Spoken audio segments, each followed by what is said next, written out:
Welcome to the Skeptic Zone, the podcast from Australia for science and reason.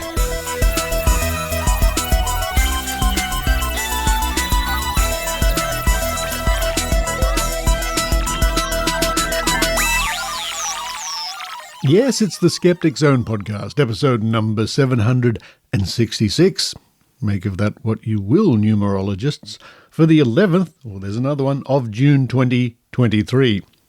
2023, plus the number your first thought of, take away your birthday, add 3, whatever.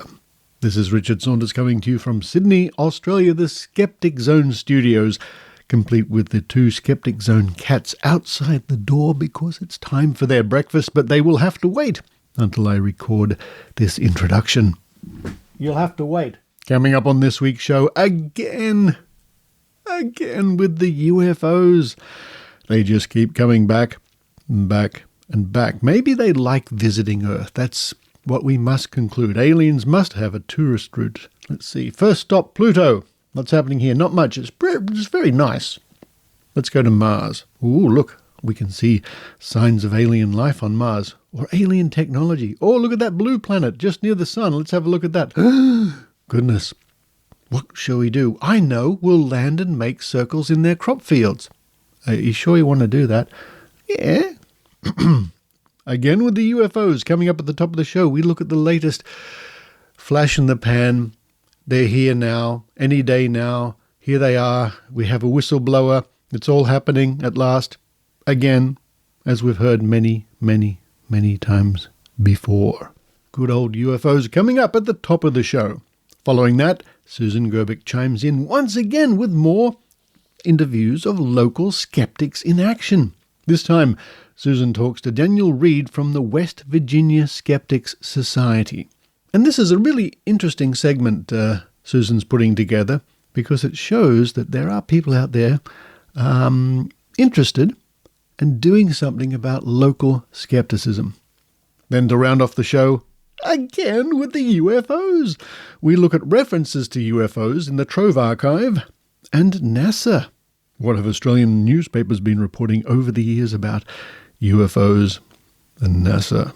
Now, don't forget, if you go to skepticzone.tv and look at this week's show notes, apart from all the links mentioned in the show, you can see what the Skeptic Zone was doing 10 years ago, with a link to the episode from 10 years ago. For example, 10 years ago, Maynard was speaking to Dr Paul Willis, who is now Professor Paul Willis, Professor of Paleontology. Now, before we get stuck into the UFOs and other stories, don't forget that Skepticon 2023 this year is in Melbourne, and that's on the 2nd to the 3rd of December, and already I'm very pleased to say they've lined up some early speakers, including Susan Gerbic, who is like the Energizer Bunny of the skeptical world, and Melanie Trezic-King, who we interviewed, I think, within the last year. Some very interesting early speakers lined up. And the people putting that together, the good people at Victorian Skeptics, hello Victorian Skeptics, hello, have put out a call for papers. Now this call for papers closes on the 12th of June, which is in Australian timing tomorrow. So if you're hearing this just in time, you might be able to take advantage of that. They say we are looking for people who have some public speaking experience, perhaps at prior conventions, skeptic camps, academically, or on podcasts. Both subject experts and enthusiastic skeptical investigators are encouraged to participate. Anyway, you can find out more information about that if you're just in time by heading to skepticon.org.au. And if you happen to go to the convention later this year, you might be able to take advantage of your trip to Melbourne and explore some of the areas around Melbourne, like the Surf Coast, which is a fabulous area of the country, complete with a lighthouse and lots of nice things indeed. And in fact, coming up later on in the Trove segment, parts of Melbourne are mentioned in regards to UFO sightings. Maybe you can see a UFO. An UFO? A UFO? But now it's time for me to run downstairs, tripping over the cats who are at the door, and feed them breakfast. Yes, that's what I'll do. I won't have my breakfast myself. I will feed the cats their breakfast. And what is their breakfast today? Cat kibbles.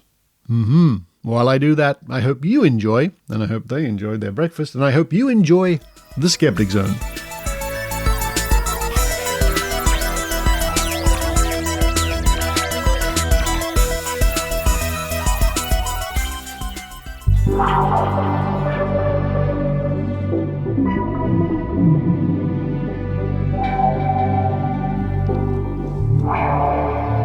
Again with the UFOs.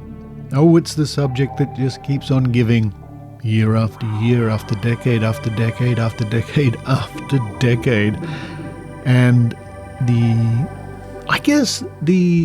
overarching theme about the UFO stories we see, well, every few months it seems to me, is something I wrote about in the Skeptic magazine, the journal from Australian Skeptics, in an article I called Any Day Now. Any day now, the government will reveal its secrets and will discover that UFOs are real, as in alien spacecraft. And this was in the Skeptic Volume 41, number 3. For those of you who are interested, you can download that issue from the Skeptics website, skeptics.com.au. The article is called Any Day Now, I Promise. Richard Saunders looks at the bait that keeps the believers hooked for years, decades, centuries, and millennia. Because this promise can be applied to many things, particularly religious, various religious claims, like so-and-so deity will return any day now. In the article, I talk mostly about UFOs and the fact that there's been a long history of any day now documentaries.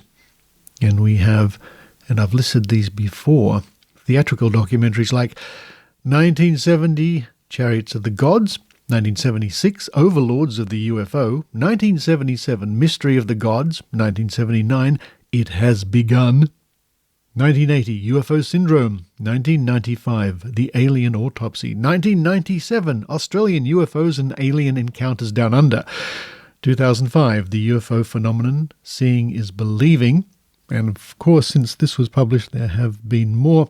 And recently, due to the US military's, the various US military videos you've no doubt seen, Tic Tac and Go Fast and all those sort of things, it has been coming more and more in the public imagination. In the story, I talk about the Australian journalist Ross Coulthard, and he has been getting a lot of publicity for his so-called research into UFOs and interviewing so-called whistleblowers, and he's done it again. And hence the latest UFO flash in the pan. And I refer, and I'll link to this in the show notes, I refer to the website Bad UFOs, Skepticism, UFOs and the Universe, with a coverage of this latest drama. This was published on the 7th of June on that website. It says, story of dramatic new UFO whistleblower begins to crumble. So, unless you have been living under a rock these past few days, you would have seen the breathless, uncritical coverage of the latest UFO whistleblower making extraordinary claims. He is a former intel guy named David Grush, who has, I hope I've pronounced that right, Grush, who has recently been turning up all over the credulous media, making claims of secret government crashed UFO retrieval programs. Now, there are various interviews with him online. You can see one with Ross Coulthard, and the unbelievably gobsmacking thing is how uncritical certain journalists have become. It's astonishing, because all this guy has are claims. Nothing substantial to back it up. His claims are he's spoken to people who have seen this or dealt with this or are dealing with this. And that's it. There's no photographic evidence. There's no bits of alien artifacts. There's no bodies. There's no good evidence deconstructing our present technology to discover, it must have been reconstructed from crashed UFOs. And again, when you watch the media reports, they play endlessly the same old, tired, debunked UFO videos from the past few years, mostly the military ones. Do they not have the time to do research and discover that people like Mick West has quite conclusively deconstructed these videos and made a very good analysis to show what is really going on and reasonably pointed out that these are not, in fact, alien spacecraft? In fact, here's a clip of Mick West on the NewsNation programs talking to Chris Cuomo. It would be wonderful if it was true. I would love to find evidence of alien visitors, but ufology has been a subject that has been filled with promises. We're always being promised that disclosure is just around the corner. The government is going to tell us what they know. And this just seems like another one of those promises. And until we actually get the goods, until someone brings the receipts, I think we really need to be skeptical. Yeah, that's the thing. It would have to be this massive worldwide conspiracy. Basically, they're claiming that we've had alien craft for many, many decades, and that we've been gradually releasing the technology throughout the world, but only the US has it, and they've somehow managed to get everybody else to go along with this, and that somehow we've managed to keep this going for around 70 years or so. But we don't really have any evidence of this. Now, everything that Grothe said to the media was actually cleared by the Department of Defense. That means that he didn't actually reveal any secrets. Now, referring once again to the page at Bad UFOs, it concludes by saying, UFO newbies apparently have no idea that this disclosure tease has been going on for more than 70 years, and always comes up empty. Every few years, at least, some new set of rumours begin to swirl, usually based on some dramatic claim that government secrecy about UFOs will soon be ending. But of course, it never does. You can't stop something that never started. And finally, I will end with the ending couple of paragraphs from my own report, entitled Any Day Now. The promise that binds the UFO believer to the creationist, to the homeopath, to the anti-vax conspiracy theorist, and so on, is so much more than mere hope or, in some cases, fear. It is a firm expectation based on what they know in their hearts to be true. It is akin to someone unable to cut their losses and walk away from the poker table, but instead investing more good money after bad, as any day now the cards will favour them.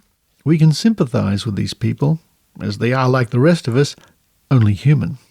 Where our compassion and understanding gives out is when we discover those who know full well that the end times are not coming, or that magic sugar water will not heal, or that UFOs are a relic of another era fit only for TV specials and yet more books, but are ready and willing to use the any day now promise to achieve their ends. It may be monetary, or, sadly, in many cases, power over others. They willfully exploit this facet of human nature for their own advancement or gratification. I imagine they also fall prey to another facet of human nature, that is the ability to justify their behaviour to themselves, thus easing their conscience. Any day now, I hope more and more people will become more skeptical and adopt critical thinking as a guide in their lives. You see, we can all live in hope.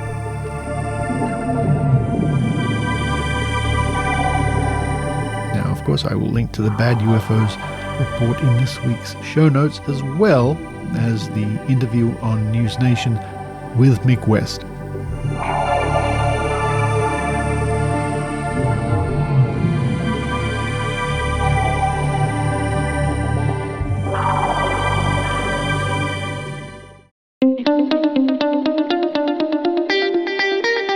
I'm Mick West. In my podcast, Tales from the Rabbit Hole, I have extended conversations with people who have been involved in conspiracy culture. I do this for a couple of reasons. Firstly, because it's really interesting. These people have great stories about how they fell down the conspiracy theory rabbit hole, what they did down there, and what it was that helped them out. Sometimes I also talk to people who investigate conspiracy theories, and they have equally fascinating stories from the other side. Secondly, I want to understand how best to prevent the spread of conspiracy theories and misinformation, which is an increasing problem in a time when alternative media is exploding. The best way to do this is to communicate effectively with the people involved, and the best way to do that is with a nice long chat. So check it out, Tales from the Rabbit Hole. tfgrh.com.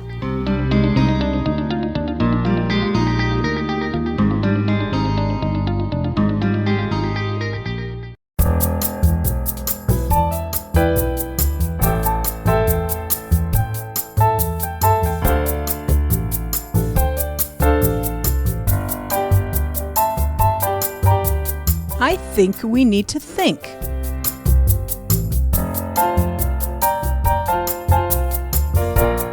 Here's Susan Gerbic.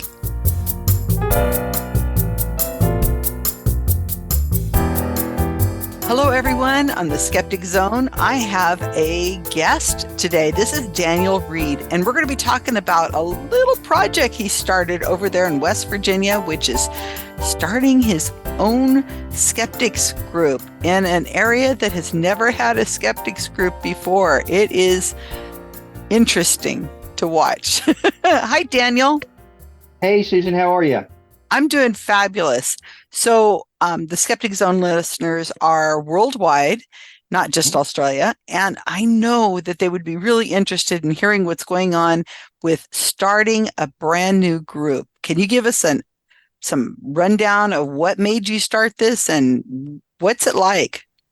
All right. Now, you're going to think that I'm telling a tall tale here, but I'm not. This is the honest to God's truth. You were on Kenny Biddle's show one evening, and I had asked a question in the chat group, and something about, what does it take, or what do people need to do? Your response in the chat group was, you've got to be there. You show up. And so it was that I was like, okay, so what can I do? It's, besides hanging out in the chat room. I'd written an article for the Skeptical Inquirer, and it was on the Mothman. I wanted to do more. I started to listen to Kenny's show and hang out in the chat room. And after the show was over, I had asked Kenny about, his creepy dolls that he makes as one of his hobbies. He called me. So he called, and we spent a little bit of time talking. I said, what else can I do?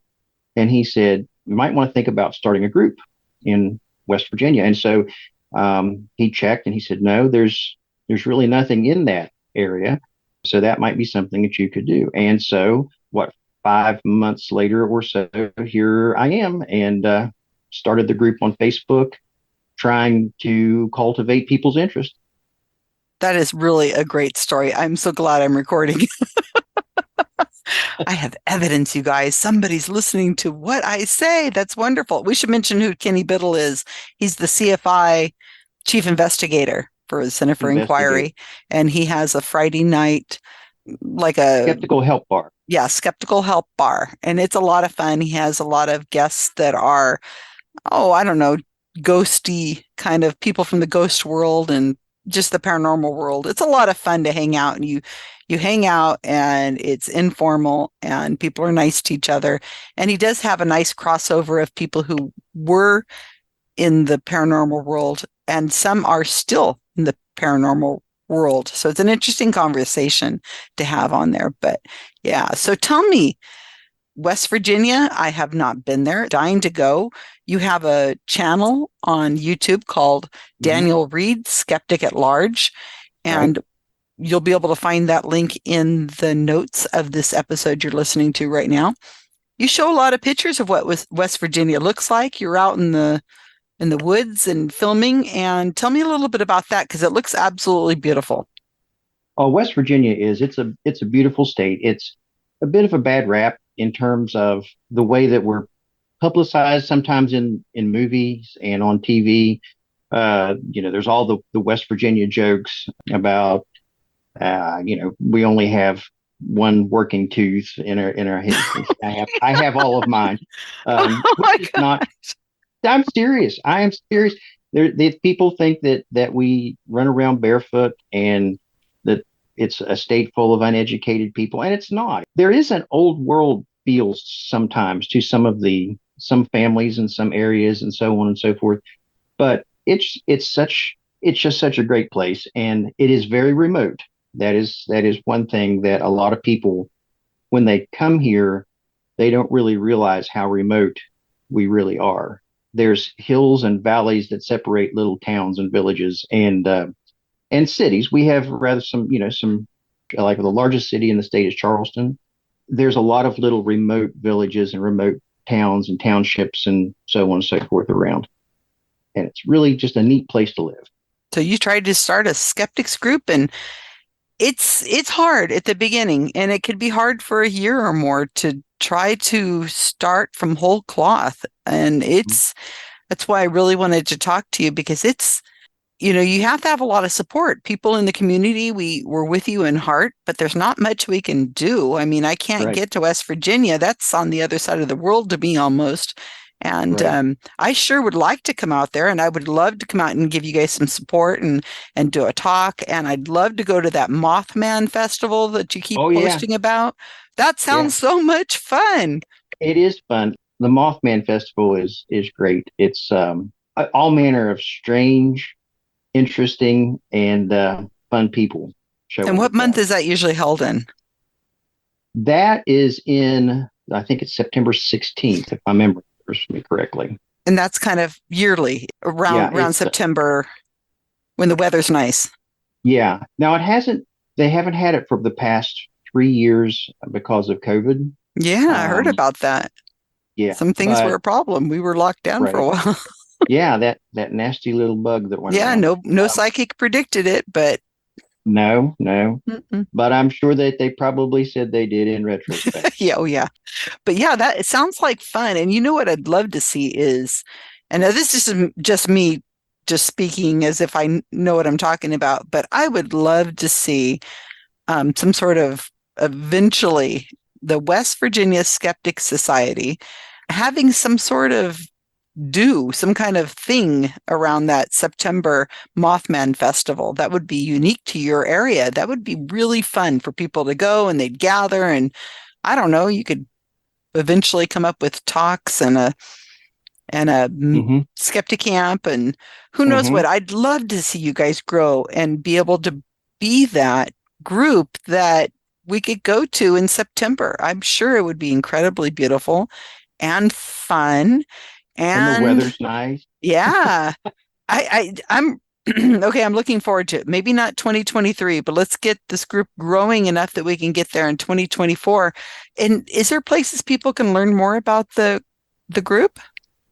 Yeah, if you go to our Facebook page, that's where a lot of the discussion are at present. We do have a web page. It's www.westvirginiaskepticsociety.com.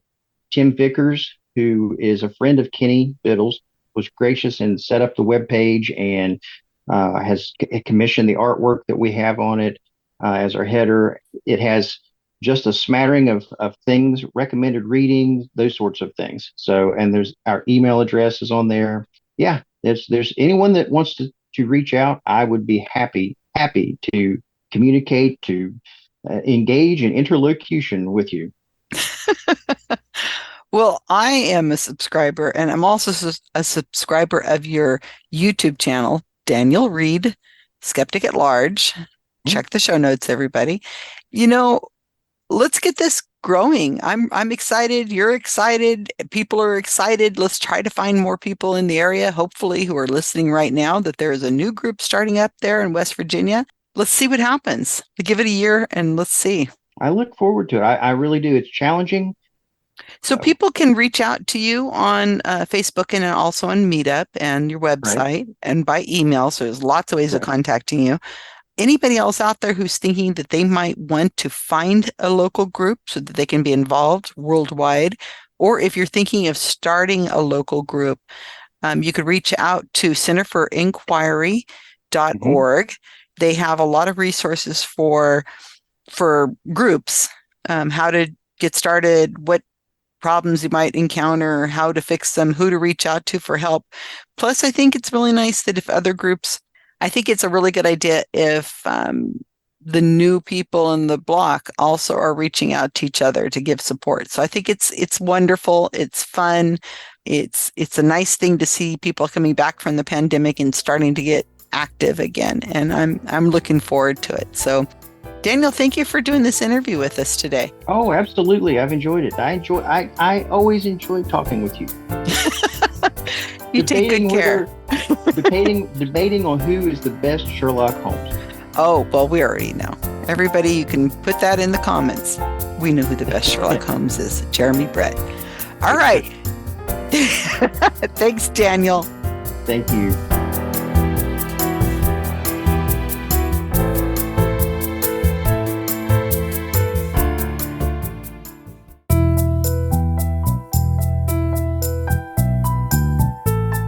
Hallo an alle Zuhörer aus Deutschland und natürlich alle Zuhörer aus aller Welt, die Deutsch sprechen. Obwohl dieser Podcast Englisch ist, hoffe ich, dass ihr trotzdem Freude daran habt, die Interviews und Meldungen anzuhören. Ihr könnt mehr über diesen Podcast auf www.skepticzone.tv erfahren.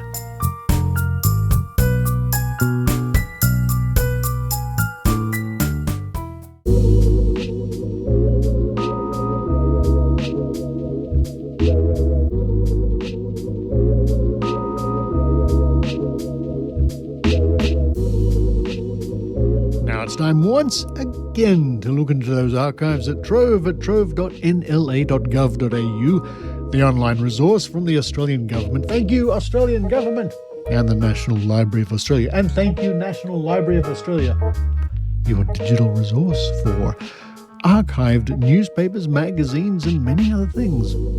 And since we've been looking at UAPs, UFOs, flying saucers, whatever you like to call them, I thought we'd look once again at this topic with the added word in the search of NASA. UFOs and NASA.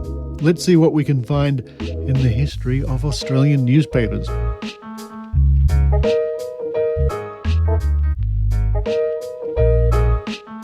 Well, let's go all the way back to 1966.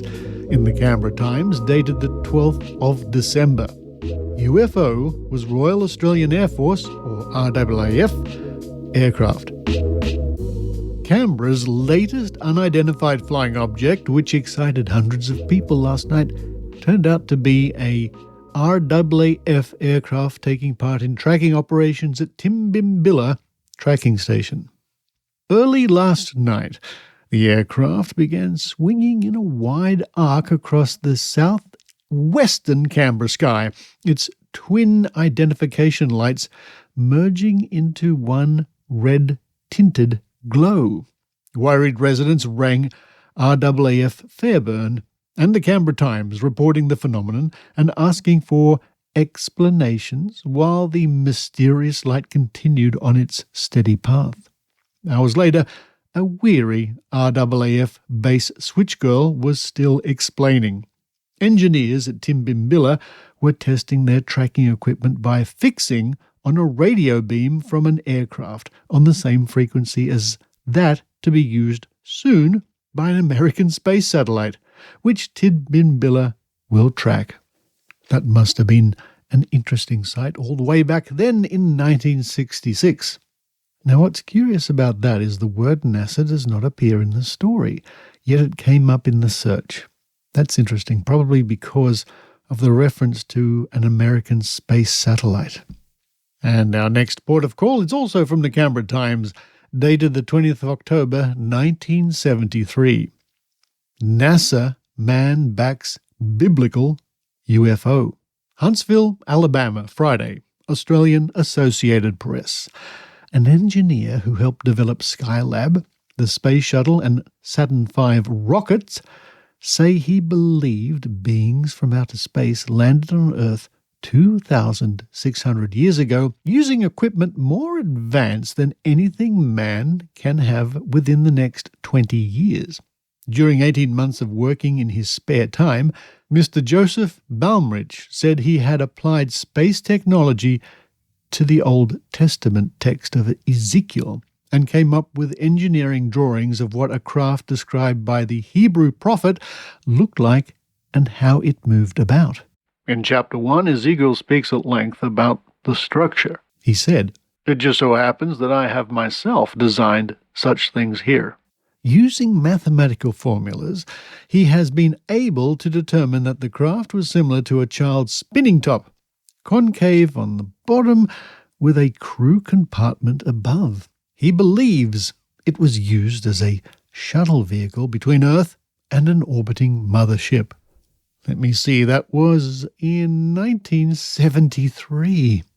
And accompanying the article is his sketch, or I presume it's his sketch of the vehicle, the spacecraft, a sketch of a possible spacecraft described in the Old Testament and studied by a NASA engineer. Australian Associated Press, Australian Press Cable Picture. Way back in 1973. Well, let's skip forward now to the year 1983. 10-year gap. A 10-year gap, and the Canberra Times once again.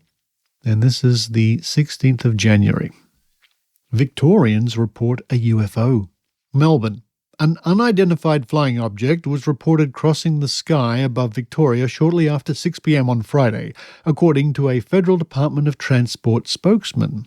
Sightings came from southeastern Melbourne suburbs, Moorabbin Airport, southeast of Melbourne, and Shepparton, 180 kilometres to the north. The department spokesman said the object was sighted in the northeastern sky.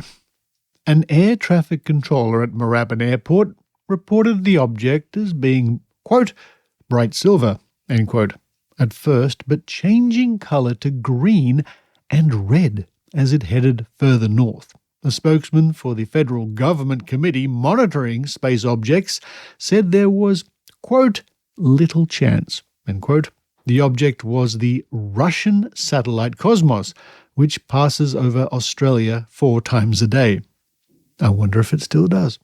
The satellite was scheduled to pass over South Australia and Queensland at 6:30 p.m, but should not have been visible from Victoria. The Australian government is confident that if there were any change in the Cosmos orbit, the United States would notify Australia, he said. Calls reporting sightings began soon after 6 p.m. Melbourne Airport Flight Service Officer Mr. Joe White said, I was sitting at my flight service console and I just saw it in the background out of the window. It was heading downwards at a steep angle, about 80 degrees, but disappeared from sight before it reached the ground. It was bright green and had a tail of light behind it, which was also a green colour. The senior operations controller at Tullamarine Airport, Mr. Brian Whiteley, said the object did not show up on radar screens and a check confirmed that no aircraft were missing. We contacted the RAAF and have reported it as an unidentified flying object, he said. An officer at Tidbinbilla Deep Space Communications Centre in Canberra said that no NASA station around the world had reported any satellite coming down. The president of the Victorian UFO Research Society, Mrs. Judith Maggie, said reports of sightings died down yesterday and she felt it had been the Cosmos satellite. Now, that would have been very interesting to see, and it's one of the many times I wish I could pop back in a time machine and set myself up in a nice comfortable chair and view these strange things as they happened. And finally, we find ourselves in the year 1987, once again in the Canberra Times, on the 8th of March. UFOs and extraterrestrial research, a paradox for scientists seeking signals of life in space. From Christopher Hansen in Washington. Reports of a huge flying saucer over Alaska not long ago have pointed up a space-age paradox within the scientific community. Many scientists are very skeptical about supposed sightings of unidentified flying objects, UFOs. But many of the same scholars believe the galaxy is teeming with intelligent life and support projects for the search for extraterrestrial intelligence. SETI. Scientists with the National Aeronautics and Space Administration, NASA, have embarked on an official mission to expand vastly the scope of the search. The Alaska incident, I wonder what the Alaska incident was. Maybe somebody knows, way back then in 1987, or possibly 86. The Alaska incident was reported last November, there you go, by Japan Airlines, JAL, pilot Kenji Tarachi, and I hope that's pronounced more or less right, who said his plane was trailed for an hour by a walnut-shaped craft twice as big as an aircraft carrier, with a broad brim at its center and bright running lights. He said the UFO stayed with him as he descended 1,200 meters and circled, and that his plane's weather radar picked it up. The Federal Aviation Administration, FAA, initially reported that it, too, had detected a craft on radar, but later said a malfunction might have created a duplicate radar image of the cargo plane itself. The Alaska incident was widely dismissed by space experts as just another inconclusive episode. Thousands of people, including former US President Jimmy Carter, have reported seeing UFOs. And as a side note, I'll say that in Brian Dunning's forthcoming documentary, the UFO movie They Don't Want You to See, this incident is dealt with most satisfactorily. That has not shaken the skepticism among scientists such as the University of Virginia physicist James Trefil, who says, "There has never been an unambiguous case in all these sightings." Even so, Dr. Trefil told a recent conference at Washington's Smithsonian Institute the conventional wisdom among scientists also held that we are not alone.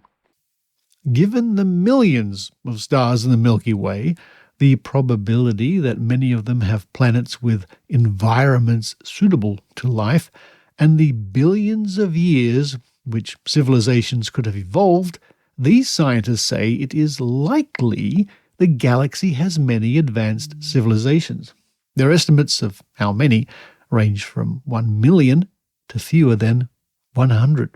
The operation theory behind SETI is that if advanced alien civilizations exist, they may be trying to communicate with other worlds by beaming radio signals into space, and radio telescopes on Earth could pick up such signals.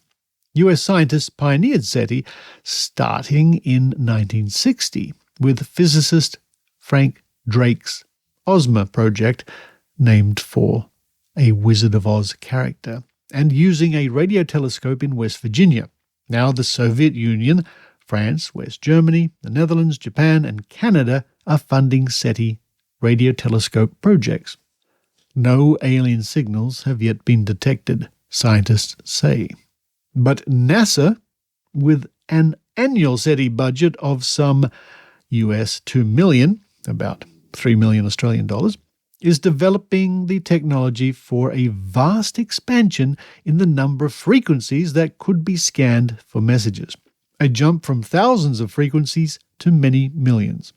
NASA plans to scan the entire sky and conduct closer probes of 800 stars which are similar to the Sun, beginning in the 1990s. In 1 minute, with the new technology, we will accomplish more than has been carried out in the past 25 years with all previous programs, NASA scientist Peter Backus said.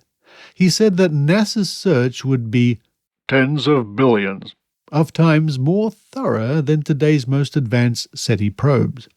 Earthlings have sent out relatively few messages to possible aliens, although scientists say advanced civilizations could tell Earth was inhabited from military radar and television rays leaking into space. Scientists beamed an electronic greeting into space using a radio telescope in Puerto Rico in 1974. NASA's unmanned Pioneer 10 spacecraft carried a plaque with drawings of a nude man and woman and a space map showing the Earth's location. And Voyager 1 carried a disk with rock music, including a Chuck Berry song, a message of friendship from the then UN Secretary-General Kurt Waldheim, and samples of 60 languages. Some scientists say reception of an alien message would be the most important event in human history and could result in mankind learning vast amounts from a more advanced culture.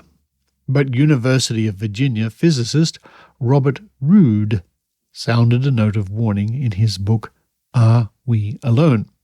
Quote, "The civilization that blurts out its existence on interstellar beacons at the first opportunity may be like some early hominid descending from the trees and calling, 'Here, kitty,' to the saber-toothed tiger." End quote. Dr. Roode wrote. Some scientists, including Dr. Trefel, are skeptical about the possibility of intelligent alien civilizations. Where are they? Dr. Trefel asks. If a single civilization could colonize the galaxy in millions of years, and if billions of years have elapsed since the first such civilization was supposed to arise, how can we explain the total lack of evidence for extraterrestrials on Earth? One theory is that alien civilizations chose to put our solar system off limits as kind of a galactic zoo or nature reserve. But Dr. Trefel discounts this. What is the probability that of all the billions of individuals in each of the millions of galactic races, there is not a single poacher? Some say it is possible that an alien civilization is only now expanding into the galaxy and had not reached Earth. But Dr. Trefel says that would be remarkable, given that the history of man was a blink of the eye on any galactic timescale. But he supports SETI research, which could lead scientists to conclude that man is alone in the universe after all. He said such a conclusion would be highly significant. It would mean that we are special. And that is a report by Reuters. But I think we have time for one more report, actually, and again from the Canberra Times, dated the 12th of July, 1989. Crops have familiar ring. London. A series of circles flattening crops in fields across southern England could be the work of an unexplained intelligence. It was alleged on Monday night. 11 of the swirling shapes were reported in Hampshire and Wiltshire on Sunday, and 2 men investigating them claim there have been 170 so far this year. Local government official Colin Andrews said the phenomena could be linked with the 1987 death of a Harrier jump jet pilot whose body was found near a group of circles in Wiltshire after he fell from his plane. He said the pilot could have crossed a high-energy beam which may have caused the shapes. Mr. Andrews' partner, retired NASA expert Pat Delgado, said, "There must be some force field manipulated by some unexplained intelligence." He found 3 of the circles in 1981, and 110 were reported last year, appearing at random in a 6.5-kilometre wide band running from Alfriston, I think that is, East Sussex to Warminster, Wiltshire. Mr. Delgado said he had warned the Ministry of Agriculture, which thought the shapes could be caused by small whirlwinds or farmers' fertilizers, that cereal crops within the rings should not be used for human consumption. There was evidence that the circles affected insects, he claimed.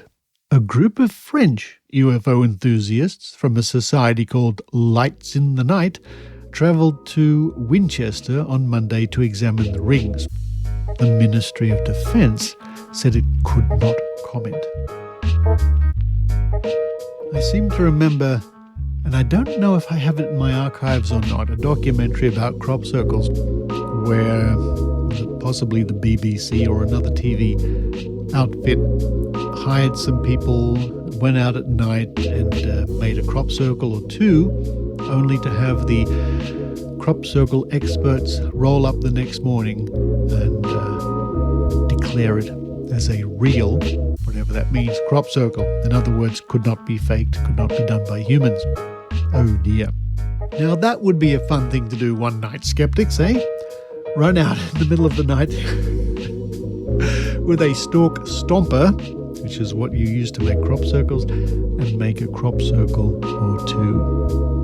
Maybe NASA would be interested.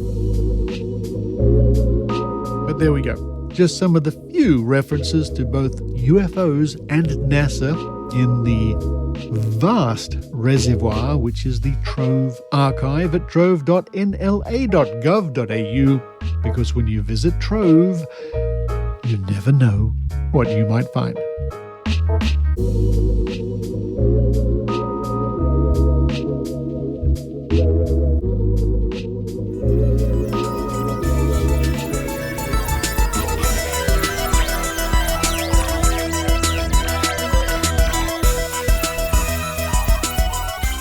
Thank you for listening to the Skeptic Zone podcast. Coming up on next week's show, interesting tales from Trove once again.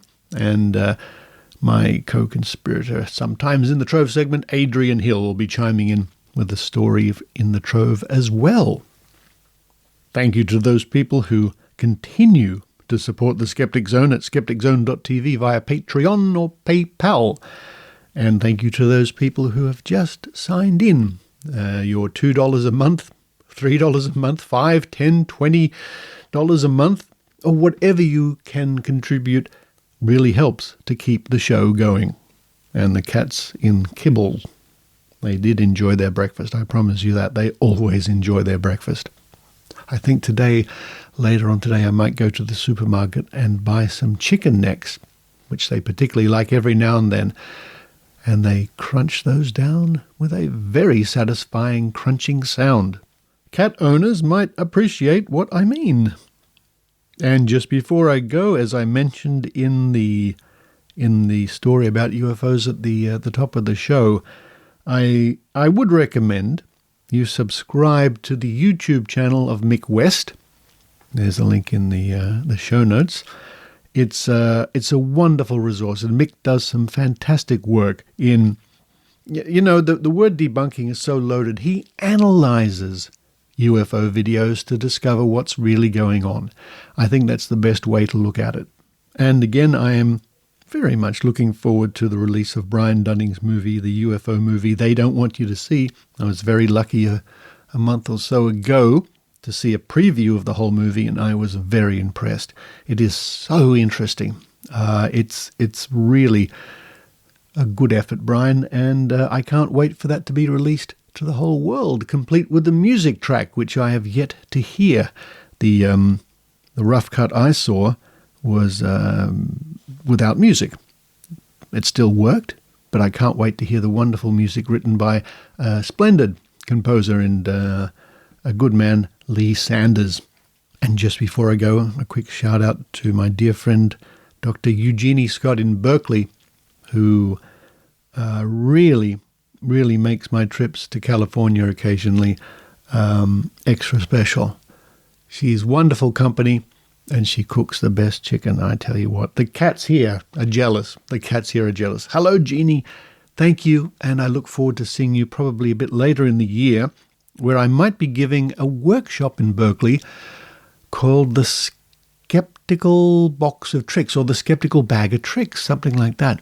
I'm going to be teaching spoon bending, origami, water divining, applied kinesiology, and maybe something else. Anyway, when I know, or when the local skeptics there know when that's being put together, I will let you know. But for this week, from Sydney, Australia, this is Richard Saunders signing off. You've been listening to the Skeptic Zone podcast. Please visit our website at www.skepticzone.tv for show notes, contacts, and to access the back catalogue of episodes going back to 2008. You can follow the Skeptic Zone podcast on Twitter at Skeptic Zone, visit our Facebook page, or leave a review on iTunes. You can also support the Skeptic Zone via Patreon or PayPal. The Skeptic Zone podcast is an independent production. The views and opinions expressed on the Skeptic Zone are not necessarily those of Australian skeptics or any other skeptical organisation.